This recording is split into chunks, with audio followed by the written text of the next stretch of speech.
Hey everybody, it's Mark, DoctorDeadwax, and it's time for another video. This is retracing the groove 8. So you know how this goes. Intro blather, did that. Beer blather, Tom Green. Milk Stout from Beau's All Natural Brewing. Cheers. Record blather, followed by goodbye blather. So first up is, I've shown this before, I think, Rob Carroll and Stasis. Rob Carroll is a local musician who actually put out a total gem of a record. I don't know if you can see it there, but produced by Rob Carroll, recorded at Grand Avenue Studio, which is near me. I used to actually curl at a curling rink on that street. Engineered by Danny Lanois. Mastered by George Graves of the Lacquer Channel. Thanks to Danny and Bob Lanois. So this is he plays guitar, as you can tell. Just a great jazz record. Total sleeper, under the radar. I mean, it's on Umbrella. I mean, it's half-speed mastered, so it's a great sounding record too. Umbrella did the direct-to-disc Rough Trade record, which is one of the great direct-to-disc records. They did like tons of takes of that record until like I think the bass player's fingers were bleeding. They had to stop. Anyway, so in Stasis is this great kind of jazz, modern jazz LP that has somewhat of a new age world music feel. At other times it has like an atmospheric, ethereal ECM kind of vibe going on, and then at other times it has a it's kind of more straight ahead jazz with some great sax soloing and stuff. Modern jazz for sure though. Next is Harvey Mendel, Baby Batter. This is VCLT from Jesse, Sour Juggernaut. Amazing VCLT, amazing record. Such a strong record. By far the best Harvey Mendel record I have. I have this, Righteousness, or Righteous, and The Snake. And for example, this is so on the money, this record. The Snake, in comparison, feels like a blues jam recorded in a studio that is like just kind of B material. It's kind of stiff, and it never quite hits all the moments. It never quite peaks and builds, and Baby Batter has everything. It's just such a groove LP. Can't recommend it enough. If you're looking for a Harvey Mendel record, get this. Crystal Redemptor is the one I need now. That's the other one people rave highly about. Although they raved highly about The Snake, and Righteous is better than The Snake, except for one really bad song. That's kind of like an island wreck song, but the rest of it's better than, cumulatively, it's better than The Snake. This was VCLT from Jonas, and I don't know how I missed it, but I think Jonas is a dad, so congratulations, Jonas.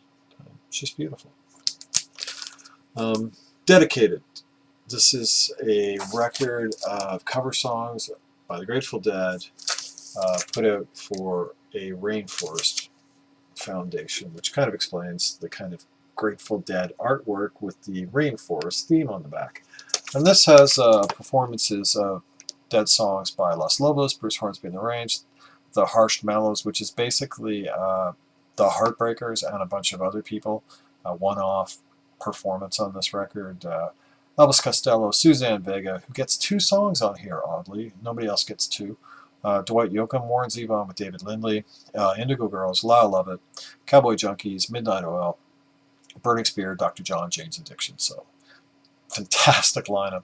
Sorry, great lineup of musicians. And I'd wanted this record for a long time for the Indigo Girls track, because I mean, I don't know, if you listen to me blather enough, you know I'm a huge Indigo Girls fan. And there's not a hell of a lot of their stuff on vinyl, and they did actually tour and open for the Dead for a while, and I believe Uncle John's Band was the song that they used to perform with the Grateful Dead on those tours. So I'd wanted it for that, And I'm really impressed with,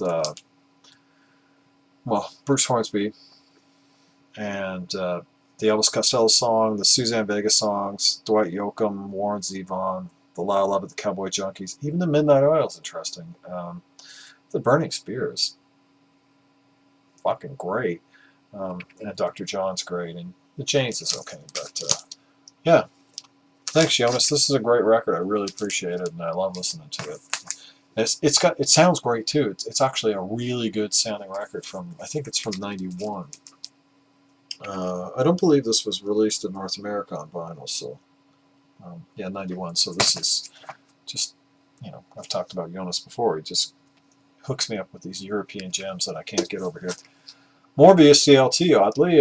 This is Van Morrison's Enlightenment. I got this from David Weekly Rations as part of this awesome package of just Van Morrison heaven. And this is a massive upgrade copy to my Canadian copy, which I've since passed on to a friend. So, to me, Van Morrison has two periods. The first period is kind of marked with Astro Weeks and that great stuff, and then the second period I think starts with Enlightenment, and I think it might be the high point of the second period. To me, this is a total masterpiece of a record. 1990. He's got some great stuff on here. In the Days Before Rock and Roll is this kind of song where he like poet speaks about his time as a child, tuning in radio stations across Europe, trying to listen to music. I mean, is ubiquitous the right word for music now? It's just kind of everywhere. You can't, I mean, I can't go out to dinner with my parents to a restaurant without there being like heavy metal playing on the fucking music. You know, my 86-year-old mother she doesn't really get the heavy metal. Also, she's going to kill me if she watches this because she's actually 76. But back in, you know, the 50s and the early 60s when Van Morrison, you know, I remember being a kid and staying up at night and turning the knobs on the radio to listen to stations that were from farther away that would be able to bounce to you because there was less other interference with the signals at night. And anyways, this is a great record. If you've never heard it, give it a shot. This is a fucking masterpiece of a record. I was thinking of selling this. I've been going through my collection. I cleaned 175 records this week to sell. So I got about 400 records on their way out. And anyway, Frippino, No Pussyfooting, just a masterpiece. Love this cover art too. I can't remember what that effect's called. I talked about it in the Yamagama cover thing I did. But that's where that image repeats within itself endlessly. Textural, layered, Frippertronics. Some people call it drone, almost. Just beautiful, ethereal, light, textural, dreamscape. Powerful. Just, this is a total gem. I was listening to Evening Star recently. I think I like this more than Evening Star. Evening Star is great too.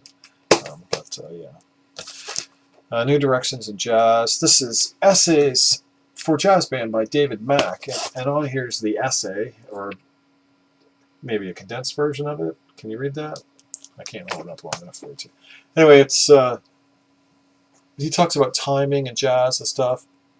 So I think this is not improvised jazz, but maybe compositional jazz. But in actuality, the music on this is really good, and you can actually buy that record for $5 sealed online. And honestly, if you have any interest in jazz, and you're in the States and you can get that for like $9 to your door, I recommend you check that out because it's actually different and interesting.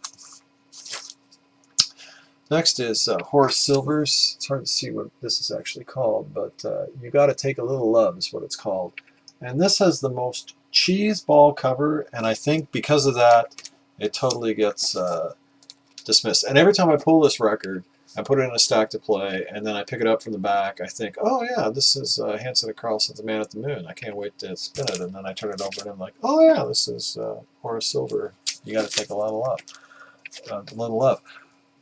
This record is dirt cheap, and you should listen to it because it's Horace Silver is, to me, I think a lot of people think that he's a great jazz musician, but I think he's still grossly underrated. Here's a guy that put out like 25 or 30 records where he composed basically almost every song on every record. So not only was he a great player, he was a great composer, and this album is no exception. It's you know, hard bop and beyond, and it's a gem. And literally, you can get that record sometimes for like $5. Original Liberty Blue Note. Sounds great too. Finally, this is Great Lake Swimmers Lost Channels. I need to flatten this. My friend has a flat machine, but enough about that. So, Canadiana, Nouveau Folk, banjo, some mandolin, lots of acoustic guitars, all beautifully, ambiently mic'd, folk music, modern folk music. Tony Decker's the lead of the band, the songwriter, the lyricist, the vocalist. I can't recommend Great Lake Swimmers enough if you like the it's kind of mellow, kind of atmospheric, kind of beautiful. Anna Garrett would be, I think, their best record. I think Lost Channels is their second best. I have Lost Channels, and I have the next one, the most recent one, which is called New Wild Everywhere. So anyway, I like to keep this under 12 minutes. So that's what I've been spinning lately on the turntable. And goodbye, Blather. Have a great day, everybody. Keep the record spinning.